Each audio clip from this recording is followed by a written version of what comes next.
Las hermanas de Eva declararon que el testamento titulado Mi mensaje es una falsificación. Ellas tendrían sus íntimas razones para rechazarlo. Cierto es que el documento no fue escrito íntegramente por Eva. Entre mayo y junio de 1952, cuando comenzó a escribir Mi mensaje, pesaba apenas 38 kilos. La acosaban dolores agudos, hemorragias y dolencias renales. Aquella mujer, que la historia recuerda saludando en el auto presidencial, sujetada por un arnés de yeso, no estaba en condiciones de redactar un libro. Sin embargo, su sello es inconfundible.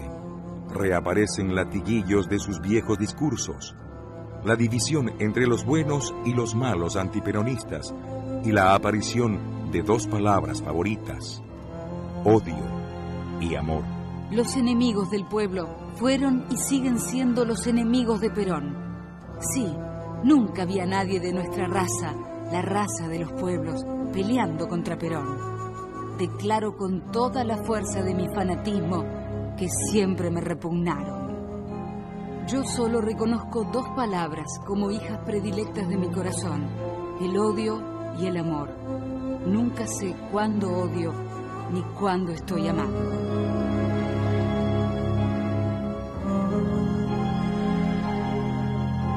Hay muchas coincidencias entre la razón de mi vida y mi mensaje. Quienes redactaron el primer libro probablemente también trabajaron en el segundo. La gramática correcta de mi mensaje tampoco es obra de Eva, quien por su escasa educación formal era incapaz de escribir sin errores.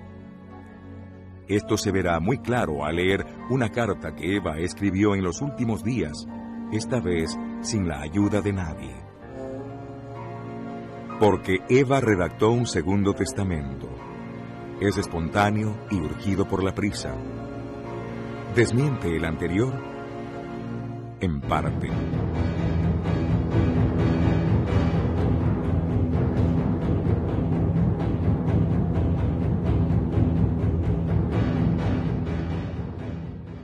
El 18 de julio de 1952, la enferma entró en coma. Cuando todos esperaban el desenlace, a medianoche despertó milagrosamente y dijo: Si me quedo en la cama, me muero.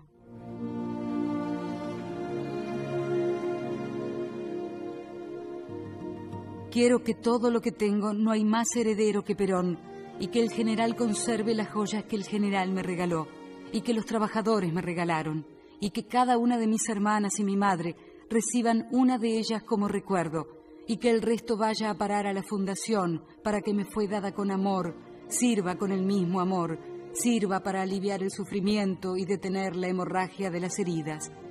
Pido al general que dé a mamá 3.000 mientras viva, y que no olvide a doña Juana, a quien no puedo olvidar. Cuando Perón habla en aquella plaza del 17 de octubre, hizo su propia interpretación de los deseos de su esposa.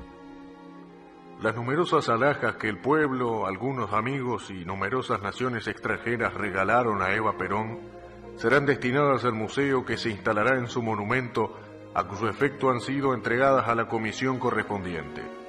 Desde allí servirán de garantía para préstamos a familias humildes que deban construir su propia vivienda.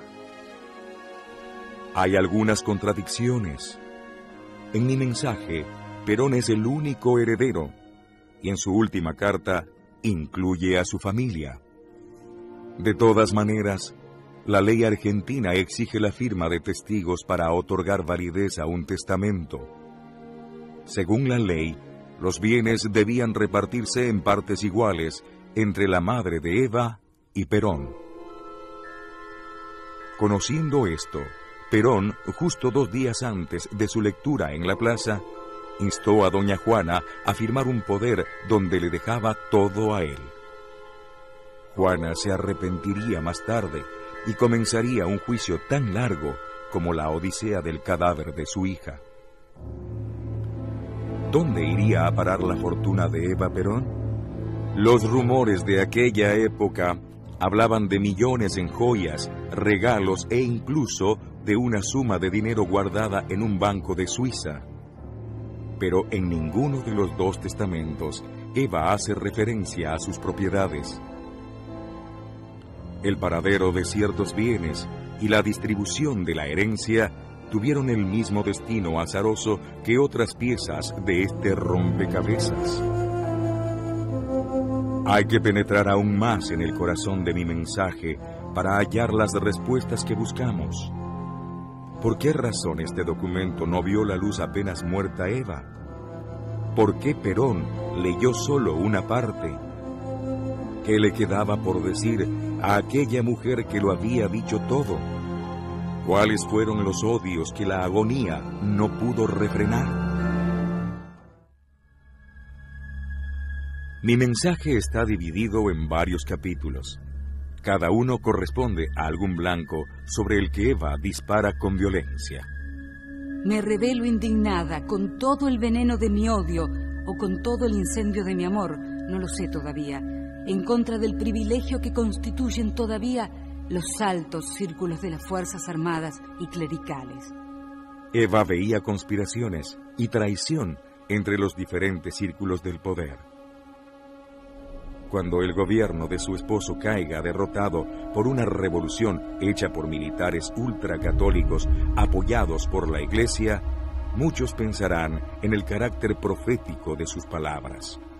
Yo no diría una sola palabra si las Fuerzas Armadas fueran instrumentos fieles al pueblo, pero no, son casi siempre carne de la oligarquía.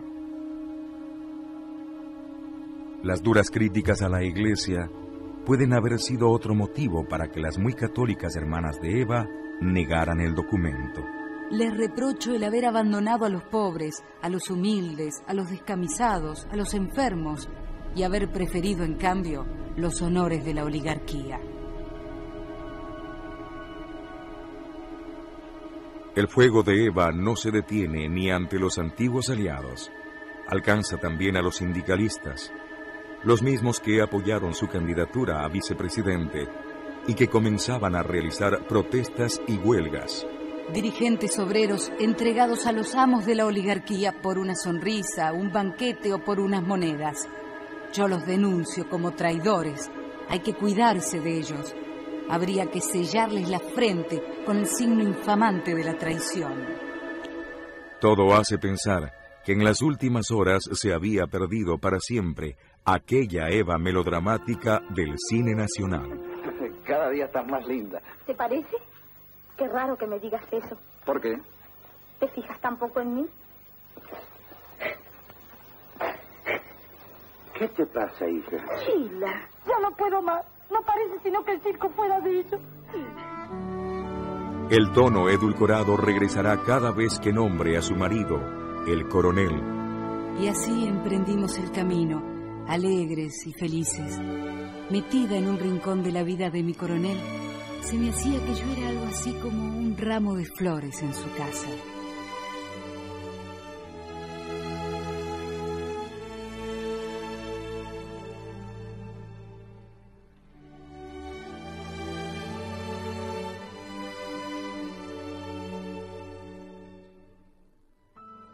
Pero sus palabras estaban muy lejos de ser un ramo de flores para Perón. Un gobierno que se debilitaba no estaba en condiciones de herir susceptibilidades, y Perón quería luchar a su manera. Todo indica que fue él mismo quien ocultó este testamento.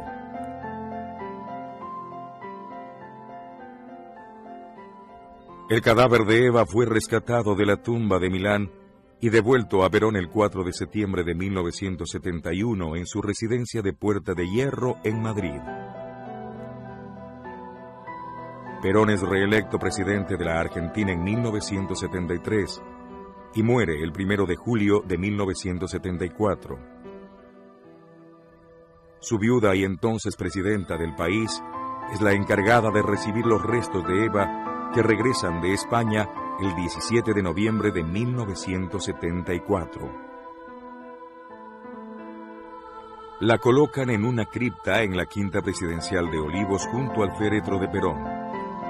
Cuando en 1976 un golpe militar derroca al gobierno, el cadáver de Eva es entregado a sus hermanas.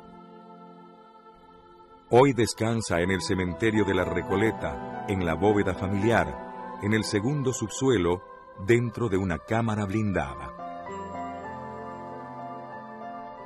El juicio por los bienes entre la madre de Eva y Perón, que quedaba pendiente, se resolvió. La justicia dictaminó a favor de doña Juana. Claro que lo hizo en marzo de 1972, cuando la anciana ya había muerto. La herencia finalmente se repartió en partes iguales entre la viuda de Perón, María Estela Martínez de Perón, y las dos hermanas de Eva. El testamento, publicado actualmente en varios idiomas, ha perdido su carácter incendiario, pero sigue siendo una valiosa pieza para armar esta historia. Eva en su testamento aparece tal como era, y como la leyenda la soñó. Aquí dejó, para quien supiera leer, sus íntimas razones, incluso la razón de su propia muerte. Los fríos no mueren por una causa, sino por casualidad. Los fanáticos, sí.